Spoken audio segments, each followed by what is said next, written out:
Hi guys, welcome to Aruna teach Kannada YouTube channel. So ಇವತ್ತಿನ ವಿಡಿಯೋದಲ್ಲಿ third year B option Kannada text book 5 ಏನಿದೆ ಅದರಲ್ಲಿ ಬರುವಂಥ ಬ್ಲಾಕ್ 3ನಲ್ಲಿ ಘಟಕ 13 ಅಂದರೆ ಲೆಸನ್ 13ರ ಬಗ್ಗೆ ಇವತ್ತಿನ ವಿಡಿಯೋದಲ್ಲಿ ತಿಳ್ಕೊಳ್ಳೋಣ. ಭಾಷೆಯ ಸ್ವರೂಪ ಮತ್ತು ಲಕ್ಷಣದ ಬಗ್ಗೆ ತಿಳ್ಕೊಳ್ಳೋಣ ಇವತ್ತಿನ ಲೆಸನ್ನಲ್ಲಿ. ಹಾಗೆ ಪ್ರತಿ ಪುಟವನ್ನು ಎಕ್ಸ್ಪ್ಲೇನ್ ಮಾಡಬೇಕಾದ್ರೆ ನೀವು ಸ್ಕ್ರೀನ್ಶಾಟ್ ತೊಗೊಂಡು ನಿಮ್ಮ ಎಕ್ಸಾಮ್ಗೆ ಯೂಸ್ಫುಲ್ ಮಾಡ್ಕೊಳ್ಳಿ. ಹಾಗೆ ಈ ಒಂದು ಲೆಸನ್ದು ಯಾವುದೇ ಒಂದು ಕ್ವಶನ್ ಕೇಳಿದ್ರೂ ಕೂಡ ನೀವು ಆನ್ಸರ್ನ ಬರೀಲಿಕ್ಕೆ ನಿಮಗೆ ತುಂಬ ಯೂಸ್ಫುಲ್ ಆಗುತ್ತೆ ಅಂತ ಈ ನೋಟ್ಸ್. ಸೊ ಇದು ಪಾಠವನ್ನೇ ಆಧರಿಸಿ ಬರೆದಿರುವಂತಹ ನೋಟ್ಸ್. ಸೊ ನೀವು ಯೂಸ್ಫುಲ್ ಮಾಡ್ಕೊಳ್ಳಿ ಅಂತ ಹೇಳ್ತಾ, ಸೊ ವಿಡಿಯೋ ಏನುವರೆಗೂ ಸ್ಕಿಪ್ ಮಾಡದೆ ನೋಡಿ. ಪೀಠಿಕೆ: ಭಾಷೆಯು ಮಾನವನ ಆಲೋಚನೆ, ಭಾವನೆ ಮತ್ತು ವಿಚಾರಗಳನ್ನು ವ್ಯಕ್ತಪಡಿಸುವ ಪ್ರಮುಖ ಮಾಧ್ಯಮವಾಗಿದೆ. ಅದು ಸಮಾಜದ ಬೆಳವಣಿಗೆ, ಸಂಸ್ಕೃತಿ, ಶಿಕ್ಷಣ ಮತ್ತು ಸಾಹಿತ್ಯದ ಆಧಾರವಾಗಿದೆ. ಭಾಷೆಯ ಉಗಮ, ವಿಕಾಸ, ಸ್ವರೂಪ ಮತ್ತು ಲಕ್ಷಣಗಳ ಅಧ್ಯಯನದಿಂದ ಭಾಷೆ ಸಮಾಜದಲ್ಲಿ ಅದರ ಮಹತ್ವವೇನು ಎಂಬುದನ್ನು ತಿಳಿಯಬಹುದು. ಆದ್ದರಿಂದ ಭಾಷಾಶಾಸ್ತ್ರದಲ್ಲಿ ಈ ವಿಷಯವು ಅತ್ಯಂತ ಪ್ರಮುಖ ಸ್ಥಾನವನ್ನು ಹೊಂದಿದೆ. ಭಾಷೆ ಎಂದರೇನು? ಮನುಷ್ಯನು ತನ್ನ ಆಲೋಚನೆ, ಭಾವನೆ, ಅನುಭವ, ಅಭಿಪ್ರಾಯ ಮತ್ತು ಮಾಹಿತಿಗಳನ್ನು ಇತರರಿಗೆ ತಿಳಿಸಲು ಬಳಸುವ ಧ್ವನಿ ಸಂಕೇತಗಳ ವ್ಯವಸ್ಥೆಯನ್ನು ಭಾಷೆ ಅಂತ ಕರೆಯುತ್ತೇವೆ. ಸೊ ಸರಳವಾಗಿ ತಿಳಿದುಕೊಳ್ಳೋದಾದರೆ, ಮಾನವನ ಭಾವನೆ ಮತ್ತು ವಿಚಾರಗಳನ್ನು ವ್ಯಕ್ತಪಡಿಸುವ ಧ್ವನಿ ಸಂಕೇತಗಳನ್ನು ವ್ಯವಸ್ಥೆಯ ಭಾಷೆಯನ್ನು ನಾವು ಹಾಗೆ ಭಾಷೆಯು ಮಾನವನ ಸಮಾಜದ ಬೆಳವಣಿಗೆ ಅತ್ಯಂತ ಪ್ರಮುಖ ಸಾಧನವಾಗಿದೆ. ಸೊ ಇದನ್ನು ನಾವು ಭಾಷೆ ಅಂತ ನಾವು ಕರಿತೇವೆ. ಸೊ ಸೆಕೆಂಡ್ ಒನ್, ಭಾಷೆಯ ಉಗಮ ಮತ್ತು ವಿಕಾಸ. ಭಾಷೆ ಹೇಗೆ ಹುಟ್ಟಿತು ಎಂಬುದರ ಕುರಿತು ಅನೇಕ ಸಿದ್ಧಾಂತಗಳಿವೆ. ಅವುಗಳಲ್ಲಿ ಪ್ರಮುಖವಾದವು ದೈವ ಮೂಲ ಸಿದ್ಧಾಂತ. ಅಂದರೆ ಈ ಸಿದ್ಧಾಂತದ ಪ್ರಕಾರ ಭಾಷೆಯನ್ನು ದೇವರು ಮಾನವನಿಗೆ ಕೊಟ್ಟನು, ಆದ್ದರಿಂದ ಭಾಷೆ ದೈವದತ್ತವಾಗಿದೆ ಎಂದು ಹೇಳಲಾಗುತ್ತದೆ. ವಿಮರ್ಶೆಯನ್ನು ನೋಡೋದಾದರೆ ಈ ಸಿದ್ಧಾಂತಕ್ಕೆ ವೈಜ್ಞಾನಿಕ ಆಧಾರಗಳಿಲ್ಲ. ನೆಕ್ಸ್ಟ್, ಅನುಕರಣ ಸಿದ್ಧಾಂತ. ಅಂದರೆ ಈ ಸಿದ್ಧಾಂತದ ಪ್ರಕಾರ ಮನುಷ್ಯನು ಪ್ರಕೃತಿಯಲ್ಲಿರುವ ಪ್ರಾಣಿ, ಪಕ್ಷಿ ಹಾಗೂ ಇತರ ಶಬ್ದಗಳನ್ನು ಅನುಸರಿಸಿ ಭಾಷೆಯನ್ನು ನಿರ್ಮಿಸಿದನು. ಉದಾಹರಣೆಗೆ ಕಾಗೆಯ ಕಾಕ, ಕೋಗಿಲೆಯ ಕುಹು, ಗಂಟೆಯ ಟನ್. ಥರ್ಡ್ ಒನ್, ಭಾವಾಭಿವ್ಯಕ್ತಿ ಸಿದ್ಧಾಂತ. ಮನುಷ್ಯನು ಸಂತೋಷ, ದುಃಖ, ಆಶ್ಚರ್ಯ, ನೋವು ಮುಂತಾದ ಭಾವನೆಗಳನ್ನು ವ್ಯಕ್ತಪಡಿಸುವಾಗ ಹೊರಡುವ ಸಹಜ ಧ್ವನಿಗಳಿಂದ ಭಾಷೆ ಹುಟ್ಟಿತು ಎಂದು ಈ ಸಿದ್ಧಾಂತ ಹೇಳುತ್ತದೆ. ಉದಾಹರಣೆಗೆ ಅಯ್ಯೋ, ಆಹಾ, ಅಬ್ಬಾ. ಫೋರ್ತ್ ಒನ್, ಅನುಕರಣ ಸಿದ್ಧಾಂತ. ಪ್ರಕೃತಿಯಲ್ಲಿ ಕೇಳಬರುವ ಧ್ವನಿಗಳ ಪ್ರತಿಧ್ವನಿಯಿಂದ ಭಾಷೆ ಬೆಳೆಯಿತು ಎಂದು ಈ ಸಿದ್ಧಾಂತ ಹೇಳುತ್ತದೆ. ಉದಾಹರಣೆಗೆ ಗುಡುಗು, ಜಲಪಾತದ ಶಬ್ದ, ಗಾಳಿಯ ಶಬ್ದ. ಇಂಗಿತ ಸಿದ್ಧಾಂತ. ಅಂದರೆ ಆರಂಭದಲ್ಲಿ ಮನುಷ್ಯನು ಕೈ ಚಲನೆ ಹಾಗೆ ಮುಖಭಾವ ಮತ್ತು ದೇಹದ ಚಲನೆಯ ಮೂಲಕ ಸಂವಹನ ನಡೆಸುತ್ತಿದ್ದರು. ನಂತರ ಅದು ಭಾಷೆಯಾಗಿ ಬೆಳೆಯಿತು ಎಂದು ಈ ಸಿದ್ಧಾಂತ ಹೇಳುತ್ತದೆ. ಯಾವುದು? ಇಂಗಿತ ಸಿದ್ಧಾಂತ ಇದನ್ನು ಹೇಳುತ್ತೆ. ಸಂಪರ್ಕ ಸಿದ್ಧಾಂತ ಏನು ಹೇಳುತ್ತೆ?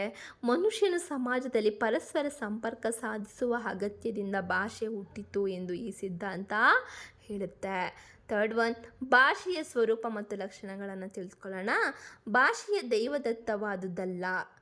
ಭಾಷೆ ದೇವರು ಕೊಟ್ಟಿದ್ದಲ್ಲ. ಅದು ಮಾನವ ಸಮಾಜದ ಬೆಳವಣಿಗೆಯೊಂದಿಗೆ ಕ್ರಮೇಣ ರೂಪುಗೊಂಡಿದೆ.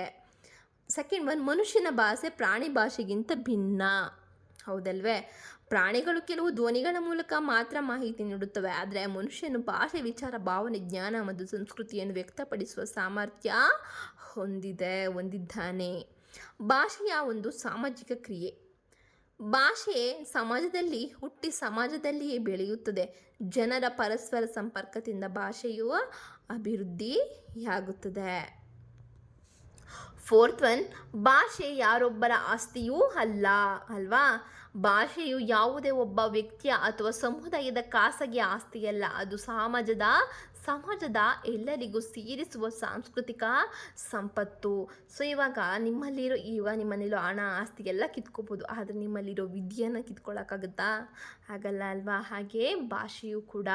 ಫಿಫ್ತ್ ಒನ್, ಭಾಷೆಯ ಅನುಕರಣೆಯಿಂದ ಲಭಿಸುತ್ತದೆ.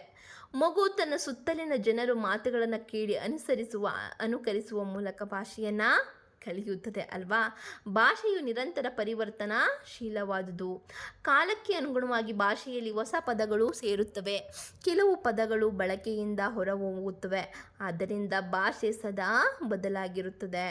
7th ಒನ್, ಭಾಷೆಗೆ ತನ್ನದೇ ಆದ ಇತಿಹಾಸ ಮತ್ತು ಭೂಗೋಳವಿದೆ. ಪ್ರತಿಯೊಂದು ಭಾಷೆಯ ಬೆಳವಣಿಗೆಗೆ ತನ್ನದೇ ಆದ ಇತಿಹಾಸ ಮತ್ತು ಪ್ರಾದೇಶಿಕ ಹಿನ್ನೆಲೆ ಇರುತ್ತದೆ. ಉದಾಹರಣೆಗೆ ಕನ್ನಡ ಭಾಷೆಗೆ ಸುಮಾರು 2000 ವರ್ಷಗಳ ಇತಿಹಾಸವಿದೆ ಅಲ್ವಾ. 8th ಒನ್, ಭಾಷೆಯು ಸಂಕೀರ್ಣತೆಯಿಂದ ಸರಳತೆ ಮತ್ತು ಸೂಕ್ಷ್ಮತೆಯ ಕಡೆಗೆ ಸಾಗುತ್ತದೆ. ಅಂದರೆ ಆರಂಭದಲ್ಲಿ ಭಾಷೆ ಕಠಿಣ ಮತ್ತು ಸಂಕೀರ್ಣವಾಗಿದ್ದರೂ ಕಾಲಕ್ರಮೇಣ ಅದು ಹೆಚ್ಚು ಸರಳ ಮತ್ತು ಸ್ಪಷ್ಟವಾಗುತ್ತದೆ. ಸೊ ನಾವೀಗ ಕೆಲವೊಬ್ಬರು ಇಂಗ್ಲೀಷ್ನಾಗ ಇವು ಕಷ್ಟ ಅಂತ ಅಂದ್ಕೋತೀವಿ, ಆದರೆ ನಾವು ಅದನ್ನು ಇಂಟ್ರೆಸ್ಟಾಗಿ ತಗೊಂಡು ನಾವು ಕಲಿತಾಗ ಯಾವುದು ಕಷ್ಟ ಅಲ್ಲ. ಸೊ ಇವಾಗ ನೀವು ಕಂಡಂಗೆ ಇವಾಗ ನಿಮಗೆ ಏನು ಅನಿಸ್ತಿದೆ, ಅಯ್ಯೋ ಆಪ್ಷನಲ್ ಕಷ್ಟ ಅಪ್ಪ ಹೇಗೆ ಓದೋದು ಅಂತ ಅನಿಸ್ತಿದೆ ಅಲ್ಲ. ಸೊ ನಾನು ಇವಾಗ ಏನು ನಿಮ್ಗೆ ಎಕ್ಸ್ಪ್ಲೇನ್ ಮಾಡ್ತಿದ್ದೇನೆ, ಟೆಕ್ಸ್ಟ್ ಬುಕ್ 5 ನಾನು ಅಂದ್ಕೊತಿದ್ದೆ ಟೆಕ್ಸ್ಟ್ ಬುಕ್ 3, 4 ಹೆಂಗೋ ಓದ್ಬಿಡ್ಬೋದು, ಟೆಕ್ಸ್ಟ್ ಬುಕ್ 5 ಏನು ಸ್ವಲ್ಪ ಕಷ್ಟ ಅನ್ನಿಸ್ತಿದೆ ಅಂತ ಅಂದ್ಕೋತಿದ್ದೆ. ಬಟ್ ನಾನು ನೋಟ್ಸ್ ಮಾಡ್ತಾ ಹೋದಂತೆ ಅದರ ಬಗ್ಗೆ ತಿಳ್ಕೊಂಡಾಗ ನನಗೇನಿಸ್ತು, ಏನು ಕಷ್ಟ ಇಲ್ಲ ಅಂತ ಅನಿಸುತ್ತಲ್ವಾ. ಹಾಗೆ ಅರ್ಥ ಮಾಡ್ಕೋಬೇಕು, ಬಟ್ ಸ್ವಲ್ಪ ಶ್ರಮ ಪಡಬೇಕು. ಪಟ್ಟರೆ ಖಂಡಿತವಾಗಿಯೂ ನೀವು ಎಕ್ಸಾಮಲ್ಲಿ ಒಳ್ಳೆಯ ಅಂಕಗಳನ್ನ ಗಳಿಸ್ತೀರಾ ಅಂತ ಹೇಳ್ತಾ, ಸೊ ಕಂಟಿನ್ಯೂ ಮಾಡೋಣ ಲೆಸನ್ನ. ಸೊ ಕೊನೆಯದಾಗಿ ಉಪಸಂಹಾರ. ಭಾಷೆಯು ಮಾನವನ ಅತ್ಯಂತ ಶ್ರೇಷ್ಠ ಸಾಮಾಜಿಕ ಸಾಧನವಾಗಿದೆ. ಅದರ ಉಗಮದ ಬಗ್ಗೆ ದೈವ ಮೂಲಕ ಅನುಕರಣ ಭಾವ ವ್ಯಕ್ತಿ ಅನುರಣನ ಇಂಗಿತ ಮತ್ತು ಸಂಪರ್ಕ ಸಿದ್ಧಾಂತಗಳು ವಿವಿಧ ಅಭಿಪ್ರಾಯಗಳನ್ನು ನೀಡುತ್ತವೆ. ಭಾಷೆಯು ಮಾನವನ ನಿರ್ಮಿತವಾಗಿದ್ದು ಸಮಾಜದೊಂದಿಗೆ ಬೆಳೆಯುತ್ತದೆ ಮತ್ತು ನಿರಂತರವಾಗಿ ಬದಲಾಗುತ್ತಿರುತ್ತದೆ. ಆದ್ದರಿಂದ ಭಾಷೆಯ ಸ್ವರೂಪ, ಉಗಮ ಮತ್ತು ಲಕ್ಷಣಗಳು ಅಧ್ಯಯನವು ಕನ್ನಡ ವ್ಯಾಕರಣ ಹಾಗೂ ಭಾಷಾಶಾಸ್ತ್ರದಲ್ಲಿ ಅತ್ಯಂತ ಮಹತ್ವದ್ದಾಗಿದೆ. ಸೊ ಇದಾಗಿತ್ತು ಇವತ್ತಿನ ಲೆಸನ್, ಹಾಗೆ ಇವತ್ತಿನ ನೋಟ್ಸು. ನಿಮ್ಗೆ ಇಷ್ಟ ಆದಲ್ಲಿ ಲೈಕ್ ಮಾಡಿ, ಹಾಗೆ ನಿಮ್ಮ ಅನಿಸಿಕೆಗಳನ್ನ ಕಮೆಂಟ್ ಮೂಲಕ ತಿಳಿಸಿ. ಹಾಗೆಯೇ ಇನ್ನು ಹೆಚ್ಚಿನ ವೀಡಿಯೋಸ್ಗಾಗಿ ಲೈಕ್ ಮಾಡಿ, ಸಬ್ಸ್ಕ್ರೈಬ್ ಮಾಡಿ ಪಕ್ಕದಲ್ಲಿರೋ ಬೆಲ್ ಐಕಾನ್ ಕ್ಲಿಕ್ ಮಾಡಿ ಆಲ್ ನೋಟಿಫಿಕೇಷನ್ ಮೇಲೆ ಕ್ಲಿಕ್ ಮಾಡಿ ಅಂತ ಹೇಳ್ತಾ, so see you the next video. Bye, take care.